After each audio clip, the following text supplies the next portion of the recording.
Good afternoon to all of you, and a warm welcome to you. It is literally a very warm welcome. It's a lovely day here in Philadelphia, and we are pleased to have you all joining us, despite the lovely weather, to be sharing with us a little bit of your afternoon. My name is, excuse me, my name is John Gazvinian. I'm Executive Director of the Middle East Center here at the University of Pennsylvania, and it is a really distinct honor to be co-hosting today with our friends at the Andrea Mitchell Center for the Study of Democracy. This, the very final event in a long and fascinating series that we've been running with one another since the beginning of this academic year. A series that we have called Social Change in the Global Middle East. This is an opportunity for me to really extend my very warm thanks to the Mitchell Center and to its visionary director, Professor Jeff Green, its absolutely outstanding associate director, Matt Roth, who have been really wonderful partners from the very beginning of this, from when Jeff came to me about 2 or 3 years ago now, suggesting that we do this kind of series together. This is a series that the Mitchell Center does every year on a different theme, a different topic. This year they wanted to do something on the Middle East, and they came to us, and we were pleased to be able to partner with them. But we wouldn't have been able to do this ourselves. We assembled a really impressive committee, a programming committee composed of 8 faculty members drawn from 5 universities and colleges throughout the Philadelphia area. And I want to take this moment to thank all of them for helping us put together this the programming that we've done this year. In no particular order, Sean Yum, Eileen Ryan, Huda Fakhruddin, Hossein Fetni, ROXANNE EUBEN, Nadamata Saad Atshan, and Zainab Saleh. We are grateful to all of them for their input and their intellect as we've done the programming for this very challenging series, made even more challenging by the pandemic than we ever expected, of course. Those of you who have been coming to this series know that we kicked off way back in September with a wonderful keynote address from the Nobel Peace Prize winner Tawakkol Karman, and we have since had, I believe this is the 6th of these smaller sessions that we've had with scholars throughout the world addressing the theme of social change in the global Middle East from a number of different perspectives. We've had such eminent scholars as Rashid Khalidi, Joel Bainin, Fawaz Gergis, Noura Erakat. It's just been absolutely thrilling. There's been a different theme every time. Today's theme is theorizing violence, and we have 2 absolutely outstanding scholars here to help us with that as well. So I believe that with all the thank yous out of the way, I can get started with the introductions. I just want to start with a little bit of housekeeping as well, and just remind you all the event is being recorded. As always with a Zoom webinar, you have the opportunity to ask questions. Your questions, we would request that they are asked in the Q&A tab. So you should see a Q&A button at the bottom of your screen. Please use that to ask your questions rather than the chat screen. And as always, we would urge you to begin asking your questions as early as possible. Don't feel like you need to wait till the end to start asking questions. If you've been to other Zoom webinars, you know that actually this is not the preferred way of doing things because it leaves this awkward silence at the end. So please feel free to start asking questions from the beginning. And we will get to them when the speakers have finished their opening remarks. So without any further ado, it is my great pleasure to introduce to you Banu Bargu and Murad Idris. Banu Bargu is an associate professor in the Department of the History of Consciousness at the University of California, Santa Cruz. Her research concerns theories of sovereignty and biopolitics, the role of the body in resistance practices, and traditions of materialist thought. Her first book was called Starve and Immolate, The Politics of Human Weapons, which came out in 2014 and explored the use of the body in self-destructive protest in Turkish prisons through the ethnography of a radical movement. That book won the Best First Book Award from the American Political Science Association in 2015, and she's won a bunch of other grants and prizes as well. She is the editor also of Turkey's Necropolitical Laboratory, Democracy, Violence, and Resistance, as well as Feminism, Capitalism, and Critique, Essays in Honor of Nancy Fraser. She's taught the New School in New York, as well as SOAS in the University of London. She has her doctorate in government from Cornell University, as well as master's degrees and 2 master's degrees from Cornell and Boğaziçi University in Turkey. So we are very grateful to Dr. Banu Bargu for joining us. We are equally grateful to her co-panelist, Dr. Murad Idris, who joins us from Michigan, where he is an associate professor at the University of Michigan in the Department of Political Science. His very wide-ranging interests include political theory, the history of political thought, war and peace, conceptual history, anti-colonial and post-colonial thought, and Arabic and Islamic political thought. His book that came out in 2019 was called War for Peace, Genealogies of a Violent Ideal in Western and Islamic Thought, which won the David Easton Award from the American Association of Political Science, the American Political Science Association, excuse me. He's also co-edited the Oxford Handbook of Comparative Political Theory. His work has appeared in numerous journals. He is currently writing a book called Islam Under Modernity, Genealogies of Definition, Reform, and Jihad, which analyzes the dominant scripts about Islam and modernity, and then uses them as a launchpad for examining modern assumptions about freedom, progress, and violence. He's also finishing a book on Sayyid Qutb's international and global thought, as well as a book called Inventing Islamic Philosophy. So there's quite a lot he's doing, and he's going to tell us a little bit about some of that. He has his PhD from right here at the University of Pennsylvania, as well as a master's degree from the University of Pennsylvania and a bachelor's degree from Carleton University. So welcome, Dr. Murad Idris, as well. And the conversation will be in the very capable hands of our own Professor ROXANNE EUBEN, who we are delighted to have had from the very beginning of this process on our committee and also moderating today. Professor EUBEN is a political theorist whose research has helped to pioneer new areas of inquiry, often referred to as comparative political theory.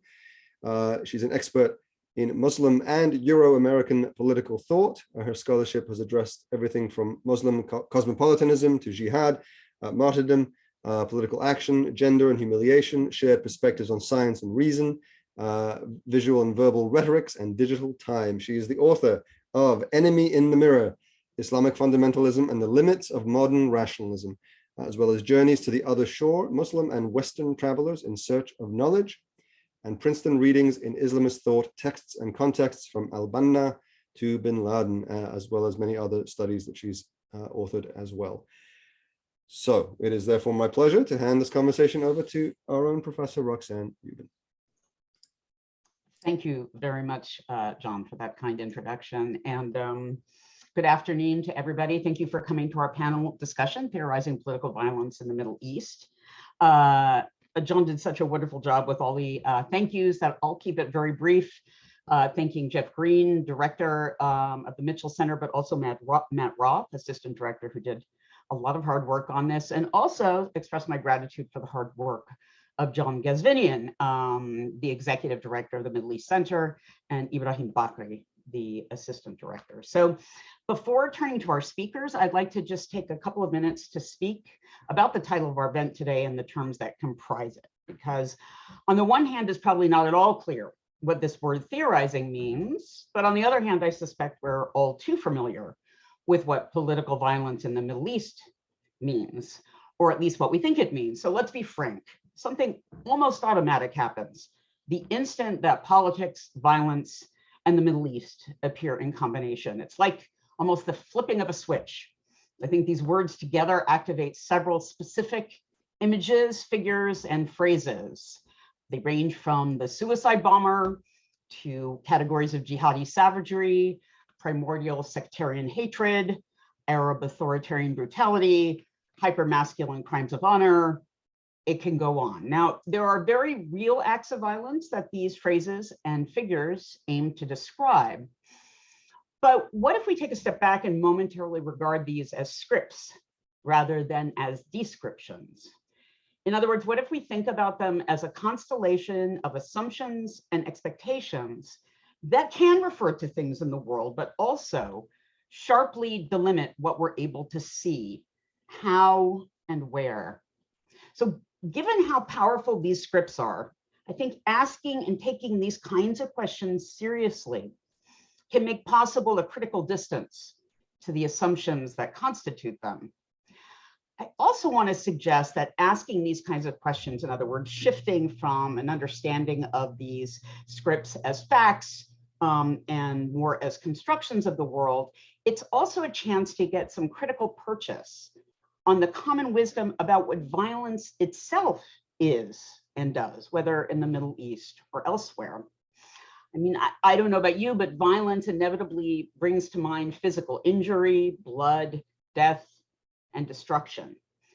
The problem is, if we think about violence solely in these terms, in a way, the phrase political violence becomes a contradiction in terms. And political violence is a phrase in the title of this panel, so I'm hoping that it's not a contradiction in terms. But the way in which it might seem to be is that if it's violence is really physical injury, blood, death, and destruction, how can there even be politics if life itself is destroyed? But this then is a moment where asking those questions creates a space to be able to see a few different things. For example, that when we think about it, violence, of course, isn't just blood, guts, and death. Violence itself can be communicative and performative. In other words, it can create, convey, and dramatize political meanings that must be interpreted in terms of its context and audiences. And this means, of course, that political violence isn't just reducible to a tactic or an instrument in the service of some other purpose or objective. So we could take, for example, ISIS's execution videos, which are themselves a kind of visual rhetoric that aims to conjure new audiences and solidarities. So just this example suggests that violence has different modes and mechanisms that help constitute its purposes. It can redraw boundaries. It can reconstitute communities, both literal and imagined. It can reshape the very scripts and lenses that govern what we recognize and see. And in a way, then, violence can actually reconstitute what's politically thinkable and doable. Now, as the remarkable work of our speakers today has also taught us, violence can be simultaneously destructive and creative. Bodies, as we know, human bodies, can be the object of state violence, but self-inflicted violence can also turn the human body into a site of political action and dissent. And our very scripts about violence, for example, the scripts about war and peace, are both politically repressive and politically productive. Now, as you may have noticed, I started by saying that I was going to try to unpack the title of our panel, and you may have noticed that I very carefully avoided the term theorizing so far, but at this point, I'd like to return to it because I want to suggest that this very inquiry into violence, its meanings, modes, and mechanisms that are made possible by all these questions that in some ways disrupt common wisdom, and that may even be disorienting for sure. But I want to suggest it's precisely this disruption that can render legible what was formerly invisible or hidden in plain view. And what I think is that this can render thinkable what was unthinkable, and in a way, help us make sense of what was there all along. And this is what theorizing can do at its best. And this is also why we're so very fortunate to have with us two of the most important scholars on this subject and all of its complexities, Professor Banu Bargu and Professor Murad Idris. As John did such wonderful introductions, I won't go on about their publications and well-deserved achievements, and you've already heard my voice for too long already, so you'll probably want to hear less of me talking about them and more from them. So with that said, let me just say a word about format. The format for today is that each of our speakers will take about 15 minutes or so to make some opening comments. Then if they'd like to respond briefly to one another, but we want to open up the conversation to your questions. And what I would suggest is, and just underscore what John said, please post your questions in the Q&A section, and please post them as early as they occur to you. Almost immediately at any point during the conversation. And you can also, I understand, converse with one another as well in that section. So So said, we didn't actually talk about order. Do either of you have a preference about who would like to go first? Murad, would you, since this is your homecoming, although not the first and hopefully not the last, perhaps you can inaugurate the discussion. Oh, sure. Thanks, Roxanne. And I know that we're not doing thank yous, but I can't help it. So thanks to Jeff Green, thanks to Matt Roth, and thanks to John Ghazvini and everyone at the Mitchell Center and the Middle East Center, and special thanks, Roxanne, and also Banu. I've learned a lot from Roxanne's work and from Banu's work. I regularly teach your work at the undergraduate and graduate levels, so it's a real delight for me to be in conversation with you. And specifically for that to happen at the institution that I consider my intellectual home. It's also very lovely to see some familiar names in the list of attendees. So I was asked to reflect on some questions surrounding the title of the panel, and that's what is violence, what makes it political, what are the challenges of understanding political violence in the Middle East today and beyond, and why do these questions matter? It's common to think of violence either as the apex and ultimate instrument of politics or as its total opposite. But these kinds of abstractions, they hide from view not only what counts as violence, but at least 4 other things. And these are the 4 things that I'm going to spend most of my time talking about. They are: 1, that violence always has a location; 2, there's a politics to how violence is explained; 3, among the most important effects of violence is that it can constitute and reconstitute; and 4, there's a politics to who theorizes violence. So these are about the politics of violence, the different nodes of entry and exit that politics and violence share with one another at the points of location, diagnosis, productivity, and perspective.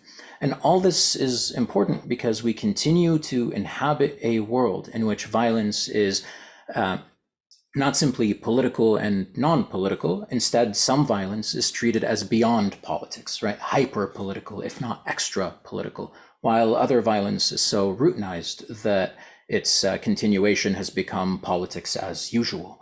So this is a world in which the language of cycles of violence is selectively deployed in order to naturalize some violence, and so make violence natural for some people in some places. And it's a world in which we now learn that, in fact, ordinary Americans, Europeans, and Israelis believe that every occupied people has the inalienable and non-negotiable right to resist occupation by force.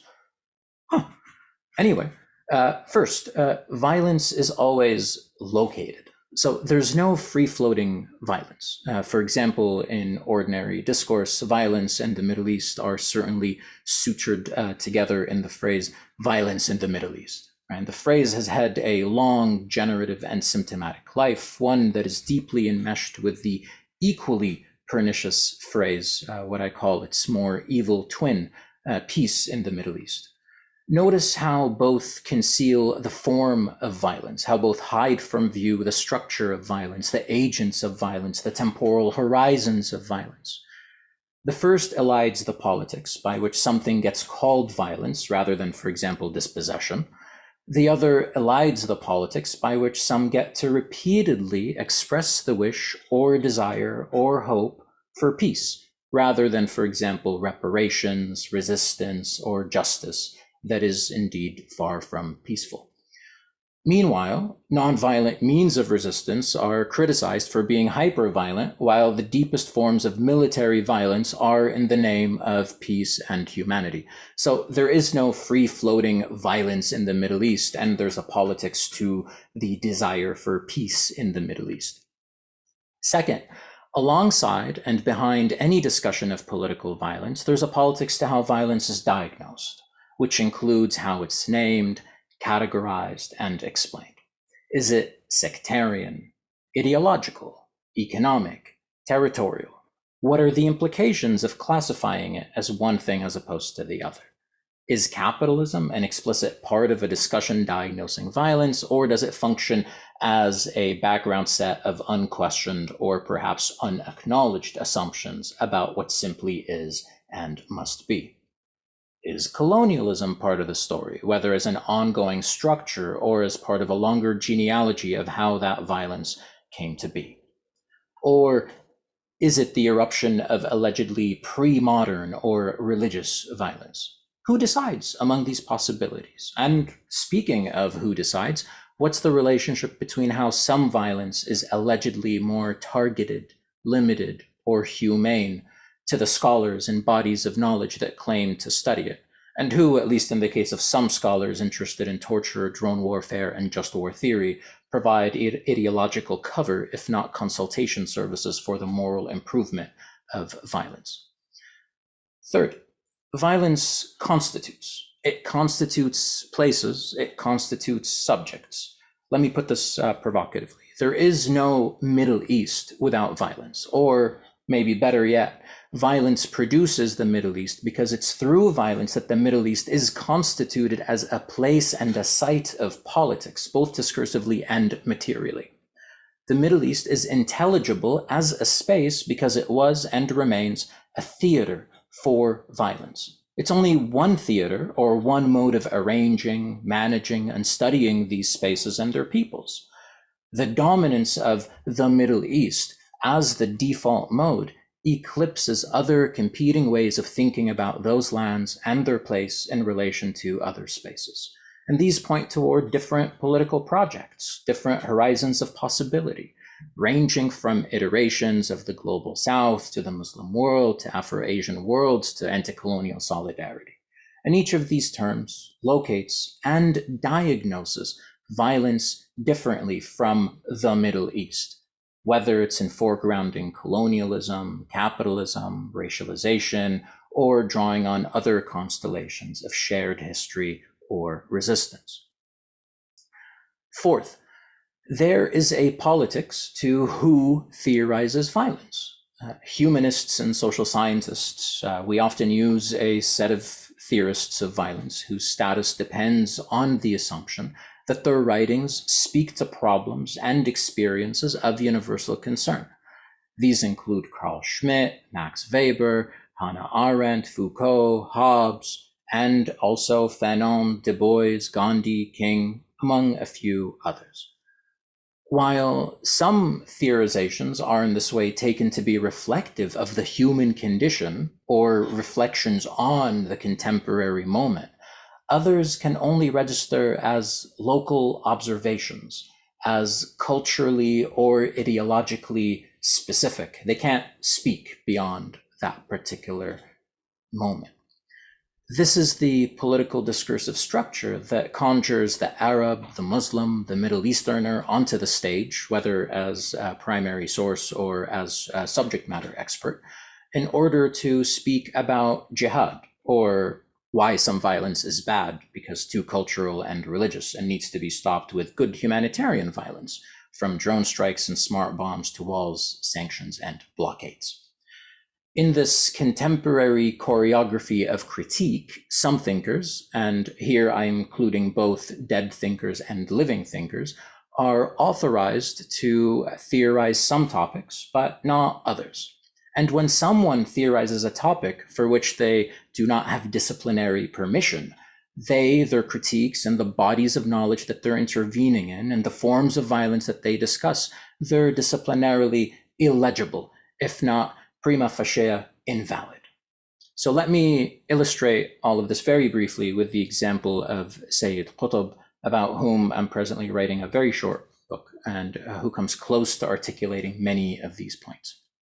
And I'm using Qutb here purposefully because he is the theorist of the Muslim Brotherhood, the New York Times' philosopher of Islamic terror, the religious fanatic who was executed by the Egyptian state, the radical Muslim whose writings supply ideological fuel for Islamist militancy, religious violence, and absolutist theocracy.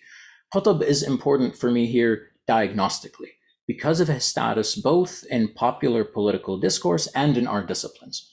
He's usually studied as a thinker who radicalizes jihad, defends God's sovereignty, and misunderstands both Islam and the West.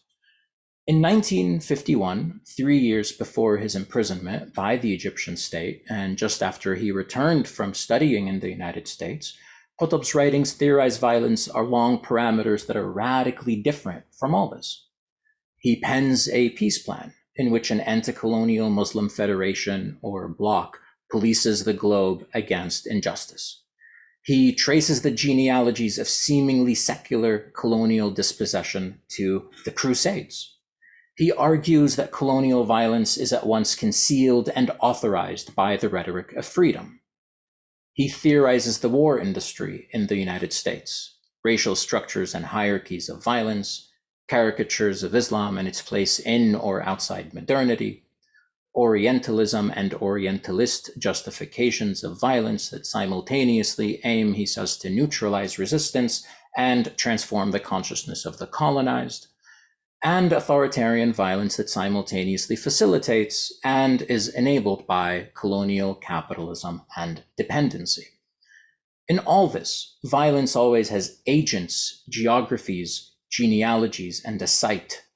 The European and American discourse of explaining Islamic violence as barbarism, he says, is a kind of ideological mask that obscures their own bombardments of cities across the global south. He imagines multiple configurations to respond to and manage the economies of colonial violence, and he does this even as disciplinarily today, that is something that is disciplinarily illegible, suspicious, invalid. Maybe he was just being strategic.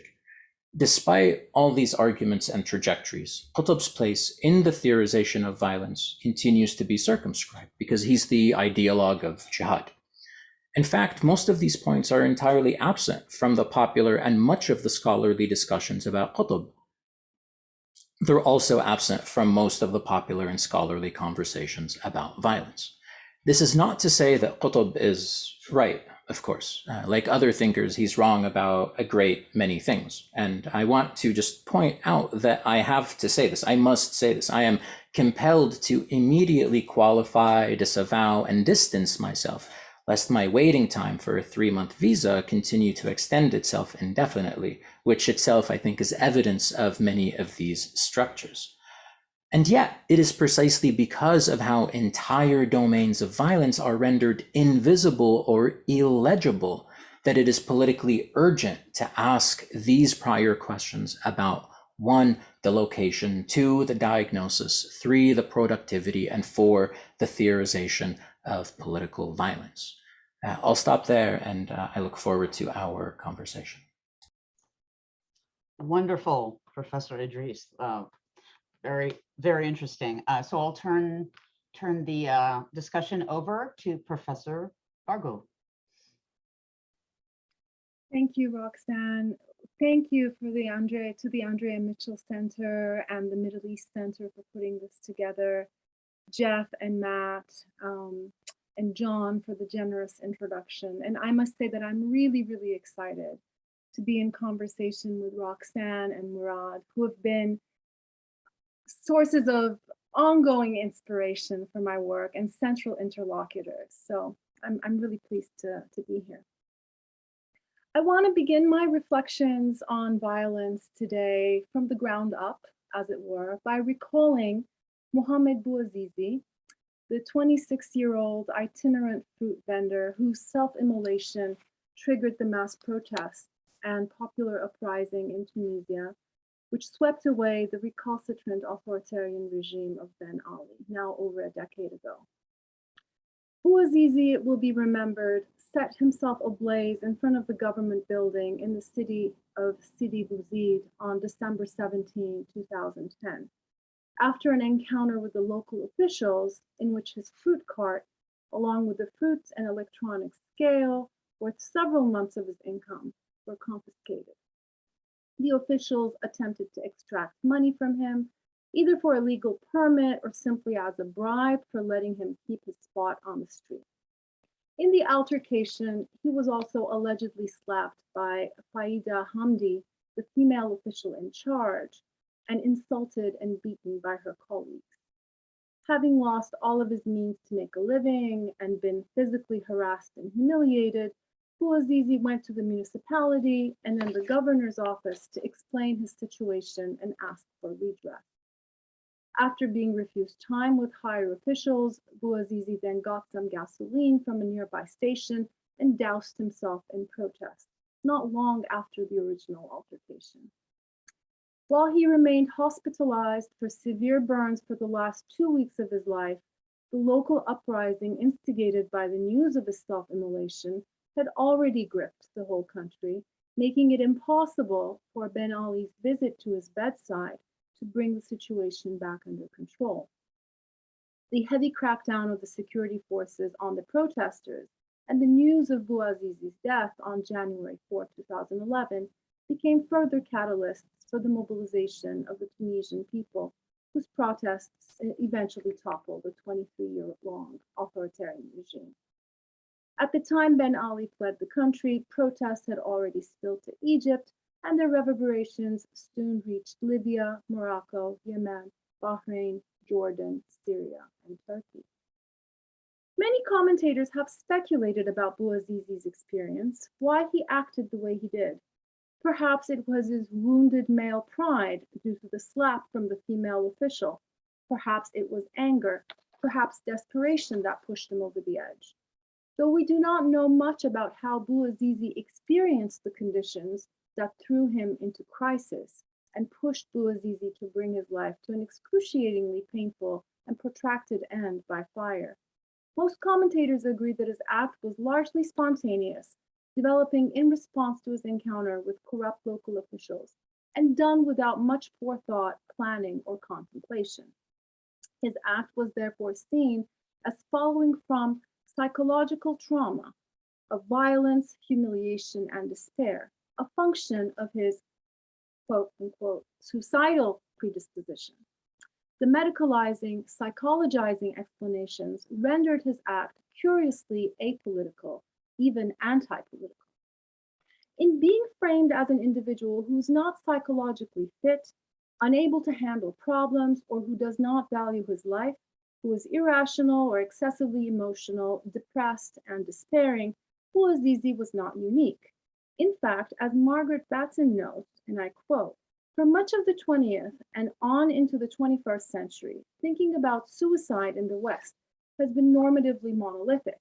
Suicide has come to be seen by the public, and particularly by health professionals, as a matter of mental illness, perhaps compounded by biochemical factors and social stressors, the sad result of depression or other often treatable disease, a tragedy to be prevented."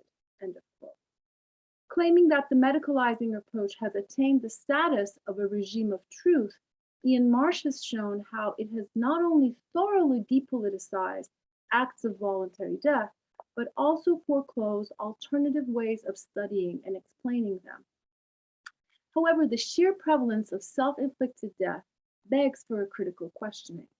According to recent statistics compiled by the World Health Organization, more than 700,000 people die from self-directed violence every year, with over 3/4 of these deaths occurring in the global south, in low and middle-income countries.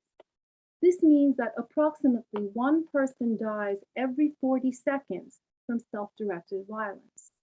And these statistics do not, of course, cover attempts that have failed to result in death. Given the staggering numbers, it may be worth asking the simplest question: are these people all just depressed? The point is not to turn individuals into statistics, but to highlight the scope, geographical spread, and cultural differences among actors who resort to self-directed violence in order to problematize the generalizability of the state of mind attributed to them, which functions to push their acts outside the domain of the political. In this context, it should be noted that within days of Bouazizi's self-immolation, other individuals across North Africa and the Middle East followed suit. The numbers vary in different news sources, but at least 5 self-immolations were immediately reported from Egypt and Morocco, 4 from Algeria, at least 1 from Mauritania, Jordan, and Saudi Arabia each, bringing the number to 17 within the first few days. Another 107 Tunisians are known to have attempted self-immolation in the first 6 months ensuing Bouazizi's death, marking a five-fold increase vis-a-vis previous years in statistical terms. Comparing self-immolations 5 years before and after Bouazizi's death, Hilil et Alia find that numbers have tripled during the post-revolutionary period. Commentators and scholars have thus called the phenomenon a contagion, identifying in it a new Werther effect, a term coined by David Phillips to denote the wave of suicides after the publication of Goethe's novel The Sorrows of Young Werther in 1774. Calling the atomized, dispersed, and disconnected self-destructive acts of individuals in North Africa and the Middle East a contagion not only continues the medicalized approach, now embedded in choice of metaphor, imparting on these actors the connotations of a disease or sickness whose spread is uncontrollable, but it also further neutralizes the agency involved in the so-called repetitions, suggesting they were mere copies rather than acts or interventions in their own right, and they would have likely not have happened if it weren't for the original that inspired or encouraged them. Other interpreters saw in Bouazizi and other self-immolators symbols of disenfranchised and impoverished Arab youth, following a well-established approach alternative to medicalization built on Durkheimian sociology. As is well known, Durkheim's foundational study, Suicide, 1897, famously analyzed changing rates of suicide as a reflection of the changes in the social structure, offering a typology that focused extensively on three types: egoistic, altruistic, and anomic suicide. Such an approach goes in the opposite direction of the psychologizing one in that it entirely brackets individual intention and ideation, instead focusing on the predominant characteristics and recent changes in the social milieus to which individuals belong. Its interest is in the ebbs and flows of collective trends and their social causes, not the explanation of one individual's reasons for resorting to voluntary death. From this angle, Bouazizi's death is part of a broader statistical tendency of suicides that may be said to reflect what Sarah Waters has called neoliberal anomie. In the Tunisian case, the rolling back of the welfare state and large-scale privatizations, widespread corruption, exacerbated by the uneven effects of the global financial crisis, furthered the precaritization, unemployment, and underemployment of large sectors of society, especially the youth, increasing indebtedness, poverty, and inequality. The deregulation of social ties and the disruption of the social equilibrium, which loses its ability to orient social contentment, according to this perspective, explain the rise in suicides during periods of acute transformation. The traces of this broad-scale neoliberalization narrative and the social ramifications of these transformations can be read in the specificity of Bouazizi's situation. A precarious street vendor on or below the poverty line, whose altercation with the local officials reveals the corruption, contempt, and violence that permeate the interaction of the state with its citizens, his dispossession at the hands of the state seeking rent off his informal economic activity while forcibly stripping him off his livelihood, the absence of strong social networks that can act as mechanisms of solidarity and support, the failure of attempts to redress the injustice by pleading with the state, etc. I don't mean to suggest that the psychological factors have played or could have played no role, nor do I think that the sociological explanations that privilege the transformation of the social structure over individual reasons are entirely invalid. Each approach, however, is incomplete on its own, and both can occlude the political, or worse, erase the agency of those who go to great lengths to express themselves and do so publicly.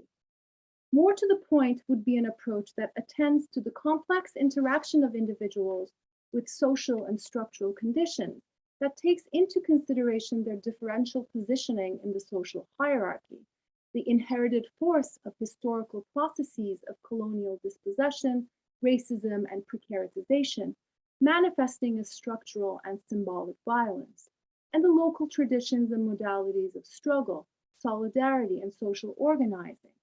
as the entire infrastructure that makes self-destruction a plausible form of political agency and prepares the groundwork for the embodied experience that propels individual comportment toward it.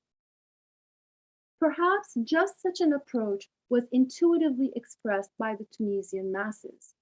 Despite the variety of explanations brought forth regarding Bouazizi, as well as other self-immolators in the region, Bouazizi was quickly hailed as the martyr of the revolution by the masses whose movement he unwittingly, unintentionally catalyzed. According to news reports, less than a week after Ben Ali's flight from the country, the locals of Sidi Bouzid had already called for the renaming of the square where Bouazizi burnt himself into the Martyr Mohammed Bouazizi Square. Within the first weeks of the revolution, thousands of people made a pilgrimage to Sidi Bouzid, calling it the Caravan of Thanks. Foreign journalists commenting on this veneration remarked that his figure was quickly, and I quote, elevated to the status of a myth, transformed into an Arab Jan Palach, translating it thereby into a better known Western figure who had set himself ablaze against Soviet invasion some 50 years earlier. As Karen Fierke has argued, the meaning of Bouazizi's self-immolation was highly contested, with his family, activists, and the press calling it a martyrdom, while the officials referred to it as suicide. On the one hand, the official framing sought to neutralize and individualize this act. On the other hand, the popular framing of martyrdom resignified his act as a sacrifice, whether in the theological or in the secularized sense of the term. It positioned the instance of violence as a link of communication between the profane and the sacred, and reinterpreted his act as a gift to the community, and perhaps, following Marcel Mauss's interpretation of sacrifice, an implicit exchange, done with an eye towards some form of recompense, either from divine powers or from the community. In bestowing his act with recognition, the Tunisian masses might be considered to be fulfilling their side of the exchange, even if after the fact. The narrative of sacrifice and martyrdom were clearly retrofitted, as Bouazizi was apparently a man without strong political or religious commitments, organizational ties of militancy, or pretentious personal aspirations. Indeed, it is safe to say that he was a man about whom either the Tunisian masses or the world would know next to nothing if it were not for his self-immolation. Why was it that the masses folded Bouazizi's death within the narrative of popular liberation as a martyrdom enacted to bring it into being? Perhaps it was because of the collective desire for heroes, which would give the movement a human face, a figure around which to rally. Perhaps it was an instrumental choice, given the popular resonance of the narrative of martyrdom as a cultural script in the Middle East, which furthered the successful mediatization of Bouazizi's death and the construction of solidarity around it. But more importantly, I want to submit, perhaps the masses could recognize the experience of Bouazizi as the poignant expression of the injustice vitiating their relationship to their own conditions of existence. If that's the case, we could surmise that the masses were much more earnest in their acknowledgement of the deeply political nature of Bouazizi's intervention, reading in his self-directed act of violence a powerful critique of inequality and oppression that structured their polity, and of the harms inflicted by the hands of the petty and corrupt functionaries of the authoritarian regime. At the same time, Bouazizi's death was transformed into an event from otherwise being a random, unfortunate, disparate occurrence prompted by a single individual's despair, only by being folded into a theological, political narrative of martyrdom. The sacred meaning attributed to Bouazizi's self-immolation, it seems, built a connection between his fatal act and the impersonal fate imposed upon him by the society in which he was embedded. It built a connection between his fatal act and the fate of the Tunisian masses. Thus, in intuitively building these connections and claiming Bouazizi's death for themselves, the masses were much more advanced than all the commentators, journalists, and pundits, because their appropriation and interpretation of this death revealed their acute sensibility concerning the limits of the political, and landed on the very formulation that would challenge and seek to push against those limits. We should take their lead, even though, or especially because, they lack the epistemic privilege to theorize politics.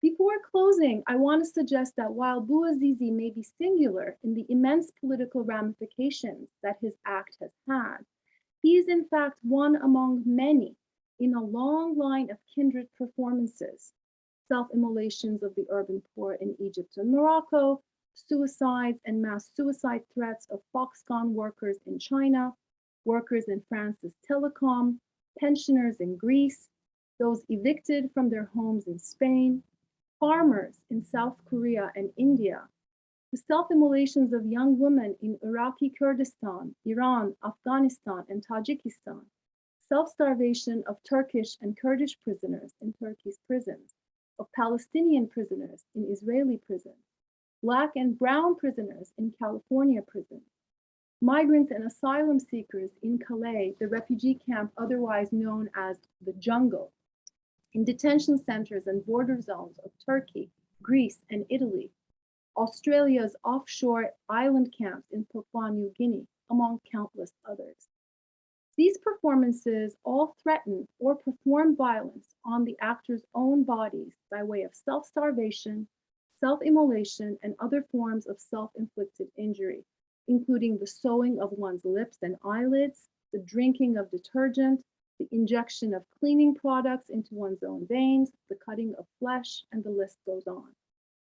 These performances constitute what I want to call the corporeal repertoire of the oppressed, a repertoire that is increasingly used by minoritized and oppressed subjects around the globe, especially in the global South, both as an expression of their suffering and as an act of refusal that combines fight and flight, resistance and resignation, defiance and despair.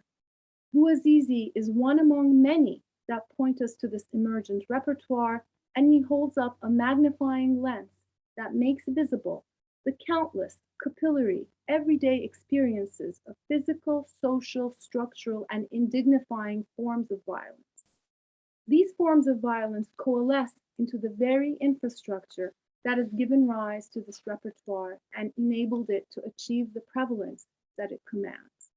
If this repertoire calls upon us to recognize it and the politicality of the actors that resort to it, it also beckons us to critique and abolish its conditions of possibility. I'll end here. Thank you so much. Okay, thank you both very much. Let me just give you a quick opportunity. If either of you have something that you want to respond to in what the other has said, I just want to give you a moment to do that.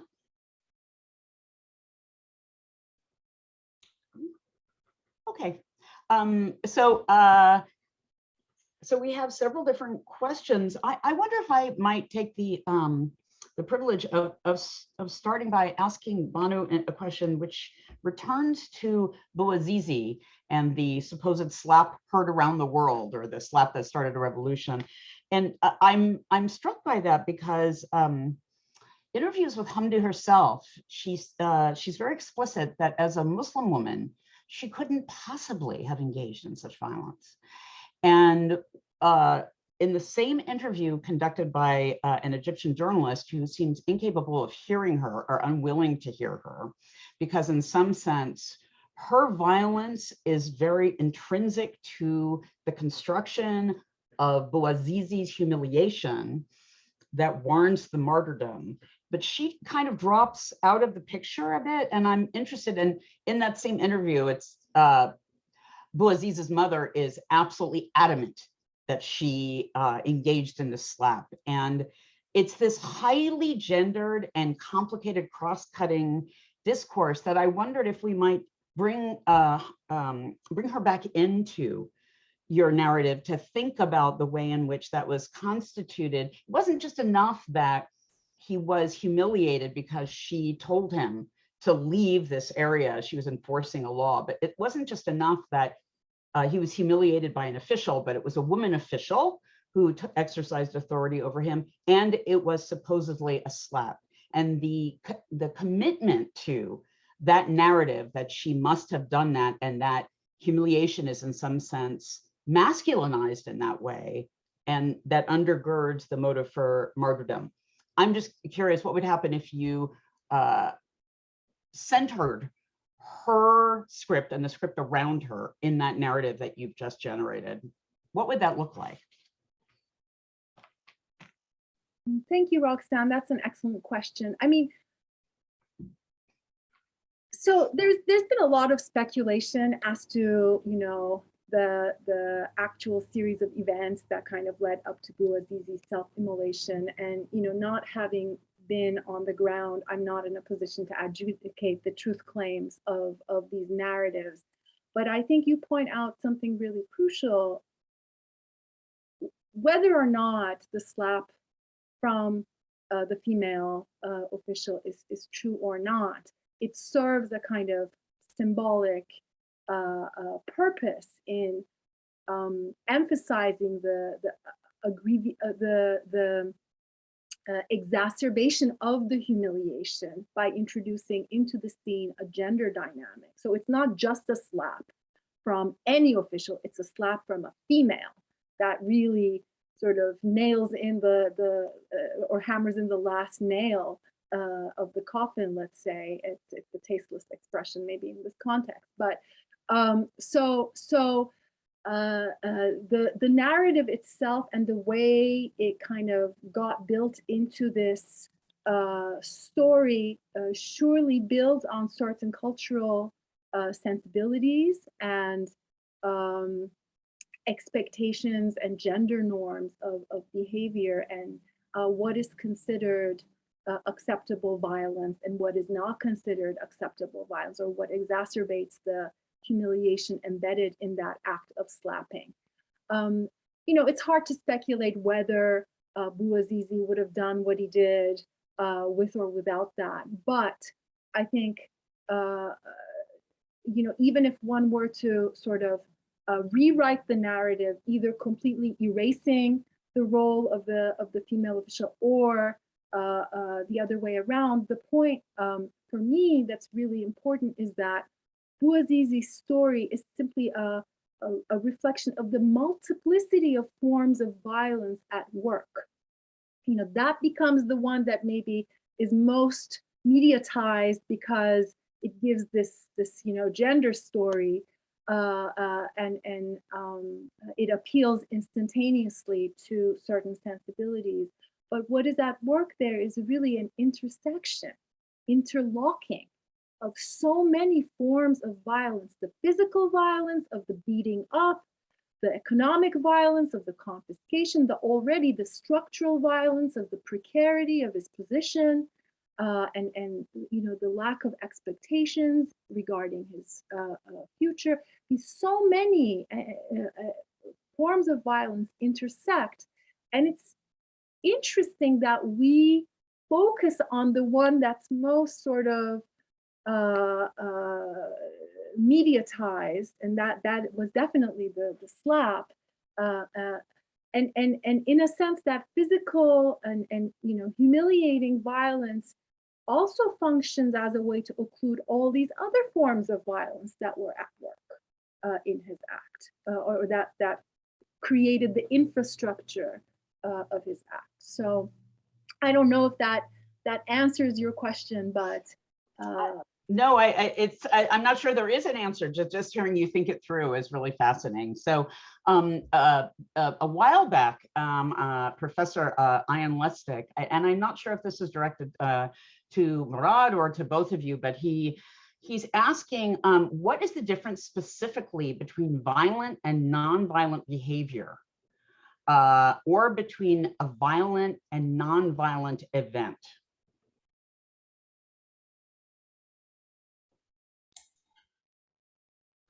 It's a good question. And I don't think I have a good answer to the question itself, so much as maybe a way of perhaps refusing the question or thinking about the question differently. Professor Lustig was one of my is one of my teachers, so it's I'm a little sheepish about refusing the question, but I think the way that I want to think about that distinction is why it is that the distinction gets moralized, who moralizes it, why it gets moralized, and what kinds of things that appear to be or claim to be in the name of something less violent or even non-violent actually end up causing a lot more death and destruction, or how it is that demands for non-violence are asymmetrically deployed specifically precisely against populations who have already been resisting non-violently for quite a while, but just kind of doesn't make it into the popular global consciousness or something like that.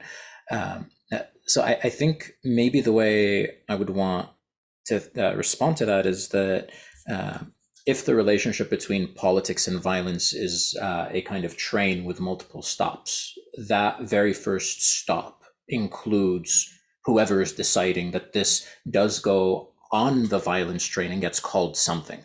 Right. This maybe also brings us to this question of the relationship between the boundary of what can be considered part of violence and politics or what goes outside of it.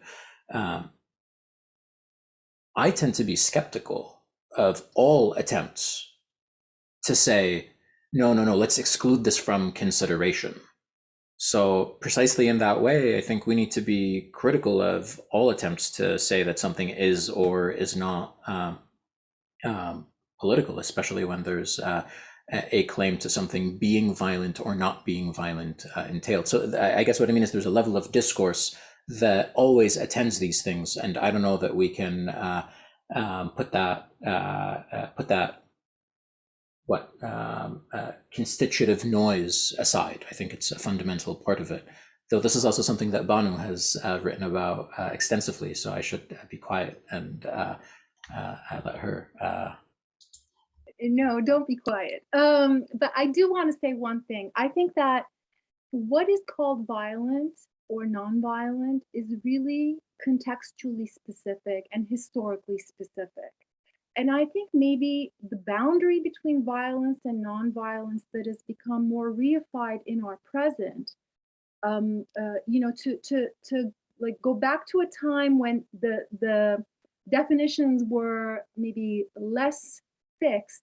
I just want to recall a moment in the 20s and 30s, and at that time, as part of the anti-colonial movement in India, Gandhi was going on recurrent fasts, and we have now come to not even question that these fasts are non-violent forms of resistance. It's become sort of the dominant understanding of Gandhi's fasting practice that this is a non-violent form of resistance. At that time, at the very same time as Gandhi was going on fast, there were Indian revolutionaries in prison on hunger strike.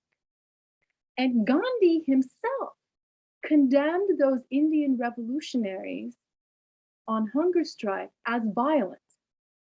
So the act was the same, self-starvation, but the kind of epistemology and traditions that informed and justified those acts were entirely different, which led to the same act being both violent and non-violent at the same time. Now, this duality has disappeared now, and I think most people would view hunger strikes or fast as a form of non-violent resistance, but it wasn't necessarily so. So, I mean, this is just one example that shows that these terms and the reception of these acts are fluid, and really it depends on the kind of mass struggle and the traditions and the traditions that inform and justify these acts. So, the kinds of definitions that we use right now, I think, are or should be similarly subject to introspection and not reified. Right. So we have another question, and I think this is probably to you, Banu. How can this cycle of self-mutilation be broken? Is education and income and employment the answer? That's a really good question. I mean, I don't really know the answer for that because, I mean, there are so many constellations of factors that go into the making of a certain positionality in the social structure that minoritized subjects and oppressed subjects occupy. But of course, we can, I mean, there are certain things that can be done that are, you know, measures that enhance and ensure equality, that, you know, eliminate asymmetrical relations of power, that open up mechanisms of redress. I mean, there's so many different things that can be done. Unfortunately, because the predominant mode of analyzing these acts is psychiatric or medical, the only thing that people come up with as a solution is to say suicide prevention. You know, I'm not saying those measures are entirely wrong. Obviously, they can help save lives in individual crisis situations, but it's more palliative. It doesn't address the causes of those things. It's sort of, you know, it deals with the symptoms, or it's temporary or individualized solutions.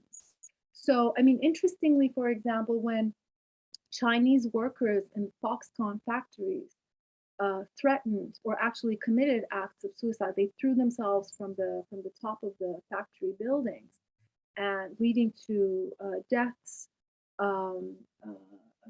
and others sort of like you know, continued by threatening mass suicide.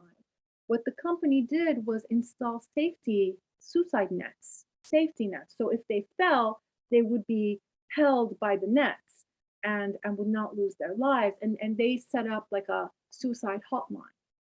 I mean, the kind of disconnect between the level of despair and oppression and the solution presented to ameliorate the conditions is just so stark that it is clear to me that the psychological approach is definitely not the real solution. But I think short of a comprehensive rethinking of social relations, I'm not sure that that cycle, as the questioner puts it, can be entirely broken. Thank you very much. So we have a few other questions here. So here's one that I'll just read it because it's, you know, I think it sort of frames it very nicely. I want to ask you to pull together threads from your remarks, which I think coalesce around the relation between violence and knowledge. Murad talked about the relationship between violence and theory, that authorization to think about, speak about, and know about violence seems to be contingent and it's self-regulated. Banu raised the problem of rationality for those who engage in self-destructive acts of violence. That is, the ways in which official framing denies the rationality of certain acts of violence in order to deny their political quality. Can you say more about the relationship between violence, politics, and knowledge? In particular, about how you see control over knowledge, making and remaking the political landscape in which violence is celebrated, rejected, ignored, and the like.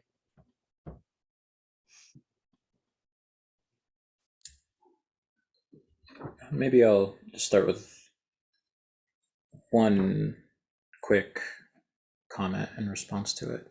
So as I think the question kind of, it really does beautifully trace one of the threads that runs through both what I said and what Banu said as well. And I think for me, the part of the question is when we're thinking about the relationship between violence, politics of knowledge, where we want to locate what gets counted as knowledge as well, right? So it's on the one hand, there's the question of our disciplines, political science, political theory, and they're quite terrible actually politically on many of these things. They have been, and they oftentimes continue to be. But it's also then when looking at the hierarchies of knowledge and the hierarchies of diagnoses that are absorbed into the discipline, to look at that a little skeptically as well. Why is it that now everyone is studying nonviolence and celebrating it when it was sort of a problem a couple of years ago? Why is it that suddenly we learn time and time again that universities have, they're really embracing the language of diversifying your syllabus? Why? Whose interests does that serve? What are the limits of that diversification? What happens if one goes beyond that limit? Right? I think those are fundamental questions to how those three things come together, in large part because the landscape, as the question put it, the landscape that's comprised of what we celebrate, what we reject, what we ignore. It's what I tried calling a kind of choreography of critique.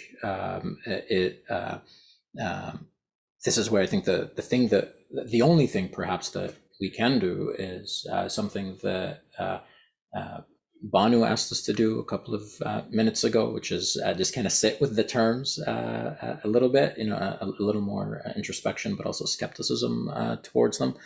And, there are works within the social sciences and the humanities that point precisely to this kind of problem. Whether it is in the kinds of violence that are in fact constitutive of the production of an entire subject.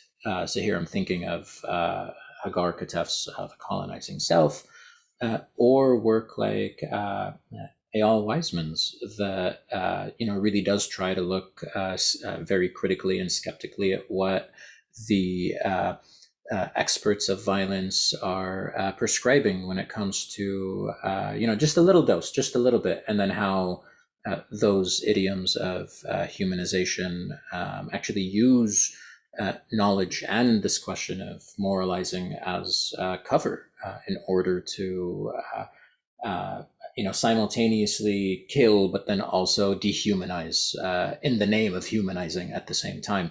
There's just layers of perversity layered upon one another in this.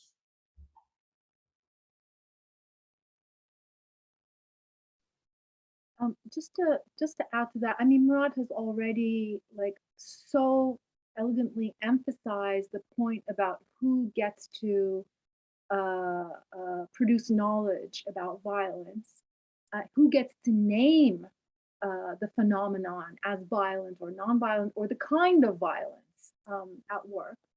I want to call attention to another dimension, and that is that in the practices of producing knowledge about violence and the violent subject, what actually also gets reproduced is the kind of hegemonic norms of the good subject, right? Which comes out of a Western or Eurocentric or global North tradition, let's say, that the rational subject, the self-interested subject, the self-owning subject, the human person, the moral subject. So all of these layers of what it means to be the good subject is constantly reproduced by counterexample in the very ways in which others practices are named, violent or self-destructive or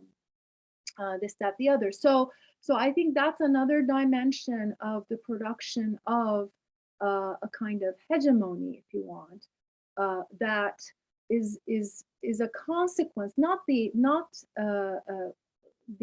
only consequence or not the only result of knowledge production, but an important one, that kind of hegemonic subjectivity also gets further normalized and ingrained and disseminated by virtue of that naming practices.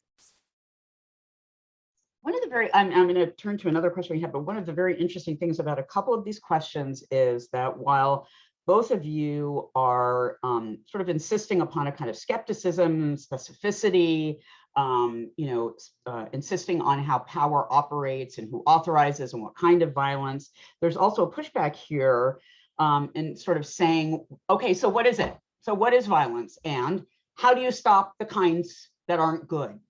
So we have here a kind of reiteration of what's going on here when you want to theorize in a way that disorients and disrupts the way in which we immediately want to be able to find a definition and a solution. And then it's just very interesting the way sort of the questions and your responses are illustrating the kind of disruption and orientation that happens when you want to say, well, look, we can't talk about these things unless we talk about them concretely, unless we recognize the power that operates in the constitution of them, who power operates and who defines and authorizes and which kind, and then sort of the push and saying, well, so how do we define it?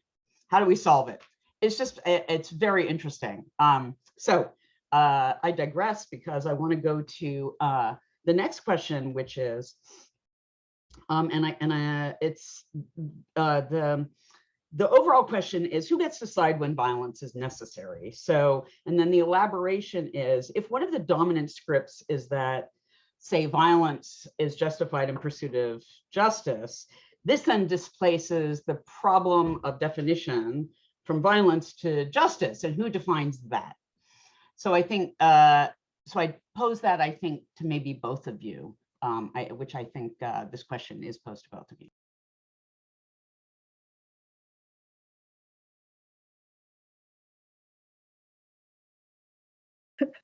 Murad passed it on to me.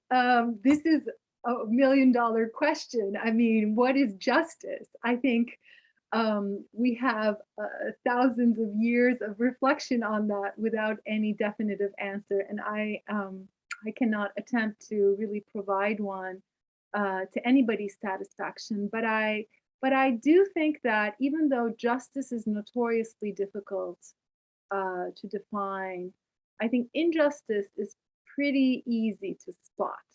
And maybe the point should not be trying to define and come to an agreement on the definition of justice, but start from experiences of injustice. And you know, whether violence is a solution or not, I think this is a question that the movements and the masses in struggle define for themselves and decide for themselves. I don't think it's our position or obligation or duty or right or even privilege to kind of you know, give a formula of what is to be done. But it's definitely an open question, and different struggles have taken different paths to eliminate injustice. And I think that plurality is also something to be respected. And maybe I'll just add one minor thing to it. So I think, Banu, the way you just put it, that this is something that those within a struggle decide for themselves can't be emphasized enough. I mean, it's interesting because it seems to me that it's both a question of modesty and a question of respect, and yet it's the one that seems to be violated most frequently when it comes to the moral legislation or the adjudication surrounding whether, well, those guys over there, they're doing it okay because they only used X, Y, and Z, but those, I don't know, they kind of went a little too far with this particular thing, or, they should have really done a little more, or I don't know, there's a kind of, perhaps one of the points of injustice is precisely that presumption of a kind of bird's eye view almost that allows some to presume that they sit in a chair, have a certain position that allows them to dictate to different groups what kinds of strategies they should be pursuing or not pursuing. I mean, that again is part of perhaps that hegemony that you were referring to earlier. It also plays itself out in this particular instance. Okay, so a couple different questions here. One that I think is to both of you, and it's a concern, I guess, maybe if you could both think about, I guess, shift in thinking about the destruction and violence and politics in the Middle East to thinking about the prevalent form of gun violence in the United States. And I think this questioner is wondering if that is better understood in the medical model, or once we move from one location to the other, is there a way in which your distinctions help us understand or don't help us understand gun violence in the United States? I think that's the question.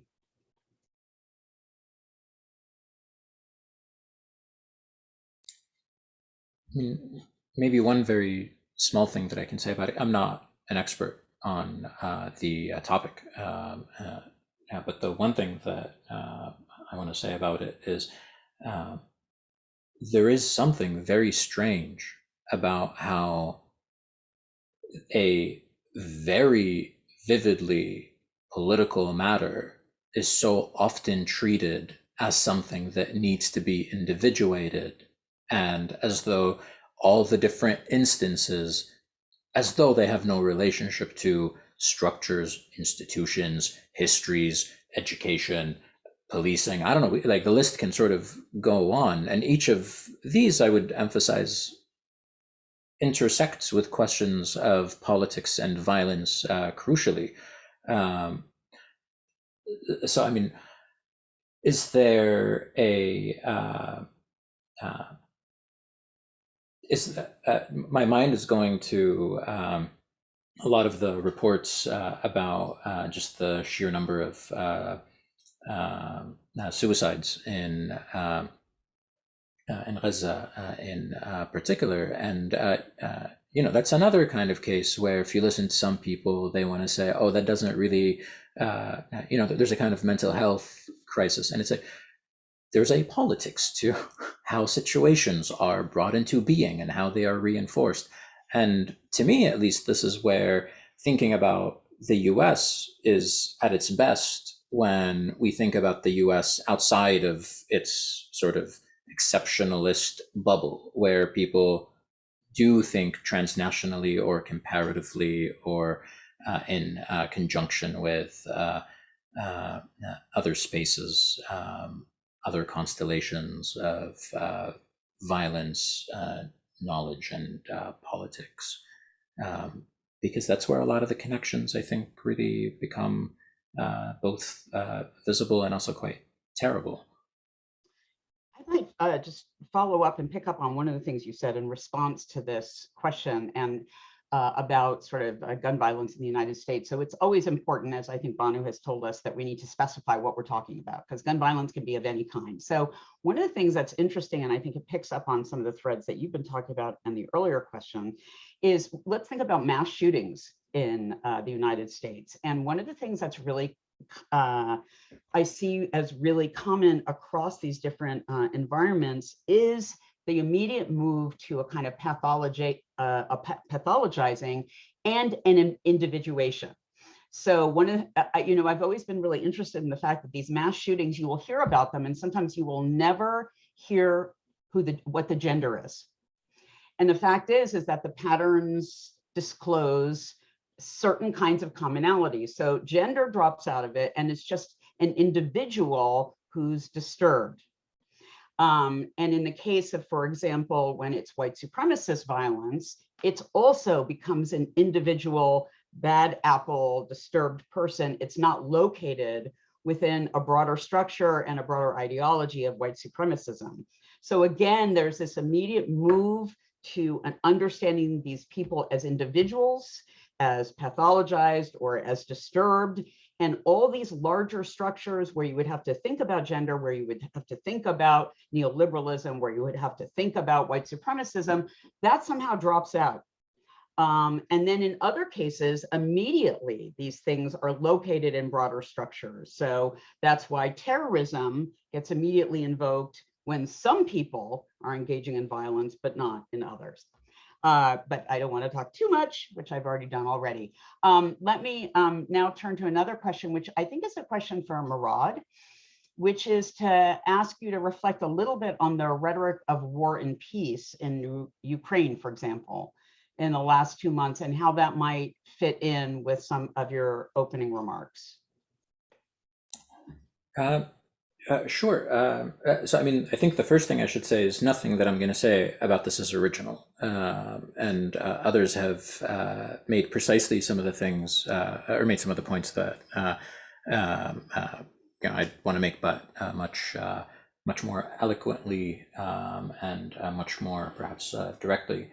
And yeah, I mean, there's a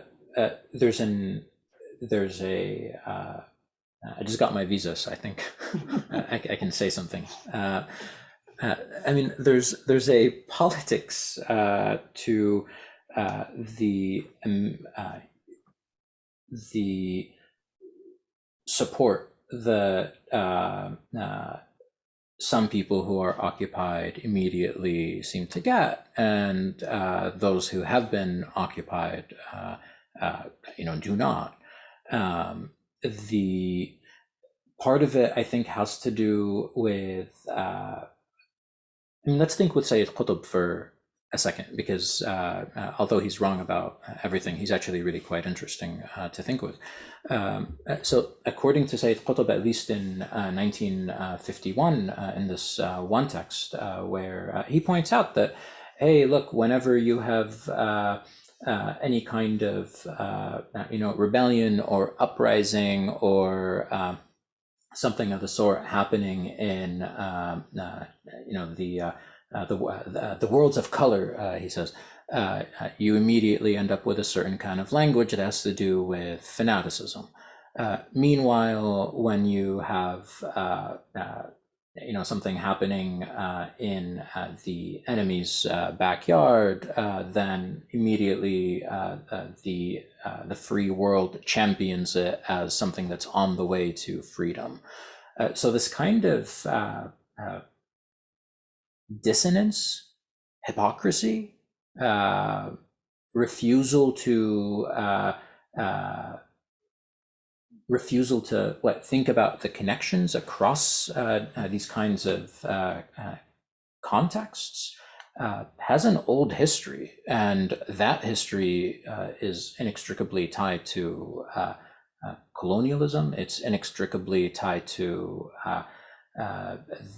the century, if not longer, of describing and redescribing violence, the failures of first the pre-colonial, then the colonized, and now the post-colonial state.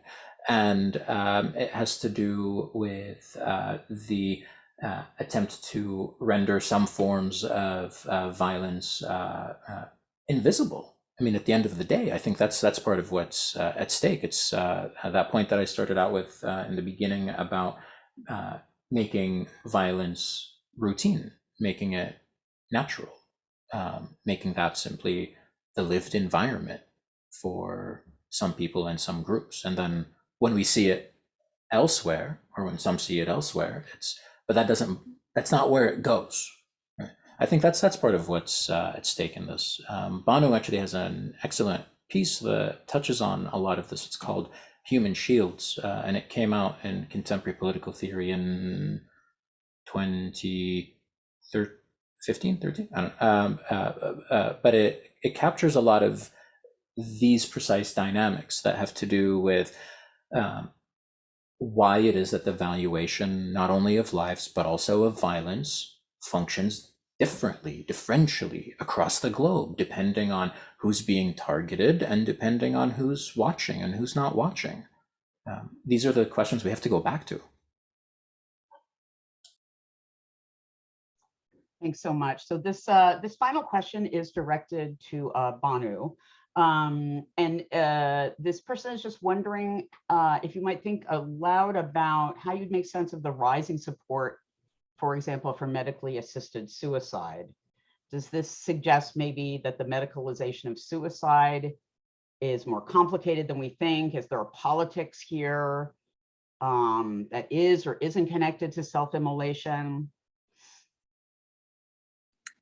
Thank you, Roxanne. That's a really interesting question. I mean, this is not something that I research, so you know, my reflections will be no different from those of a layperson. But I would say that, especially in the West, I mean, I think Foucault was really absolutely on point when he noted that with the rise of modernity, something happens in the West. A biopolitical sensibility emerges where death is really pushed out of the political. Death becomes something very private, very individualized, almost taboo.